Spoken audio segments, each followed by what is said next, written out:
Assalamu alaikum. Iweydii aan kaga soo joobay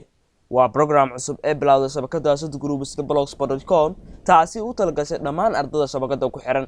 in ay ku soo weydiyaan su'aalaha ay qabaan maxaa yeelay arday badan oo su'aalaha hayso aad u fara badan kuwaas oo jecel inay macalinka cabiidar weydiiyaan aysan u helin jaanis ama meel ay ku soo weydiyaan ama meel munaasab u ah in su'aal ku soo weydiyaan aysan u helin haddaba shabakada waxay ku soo kordhisay markii ay sameysay waxyaabo fara badan ay ku sameysay ayaa waxay soo ogaatay in ay sameyso video sida noocan oo kala oo isoo weydii aan kaga soo jawaabay waxa sameynaysa marka si aad su'aasha ugu soo jawaabto shabakada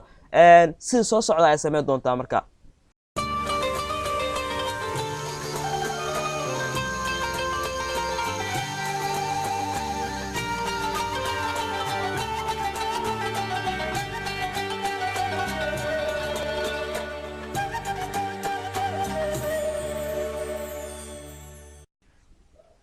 haddaba su'aasha qaabka u soo weydiinaysa ayaa waxay tahay waxa tagaysaa videogan hoostiisa waxa ku soo qoraysaa su'aasha aad jecesha qaybta comment-iga waxa jecesha su'aasha jecesha ay ku soo qoraysaa haddaba su'aashani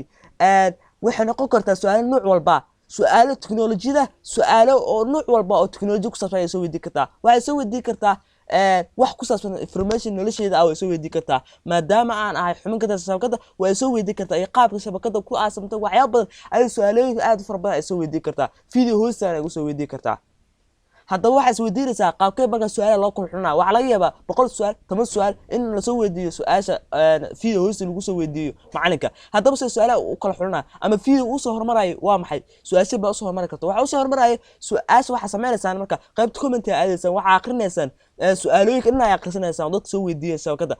su'aasha ka heshay for example su'aalaha ka heshay oo sida computer virus loo dhaqo waxa sameynaysan marka qofkaas soo weydiiyay su'aasha ayaa waxa tagaysa comment-iisa ka bacdi qaybta reply ku dhufanaysa ha ayaa ku qoraysa ha micneedu waxay tahay waan ogolaa su'aashan ayaa wada oo su'aashan ayaa la qaba qofka ayaa ka wada marka qof walba oo su'aasha aad ka heshay ha ayaa ku hoos qoraysa saan oo noqdo su'aasha u soo hormari doonto ay ku soo shabakada la soo gali doono haddaba waxaan fiiri doonaa su'aasha ugu fara badan ee ha heshay ayaan ugu soo hormari doonaa su'aasha ugu horeeyay aan soo upload gali doono ayay noqon doontaa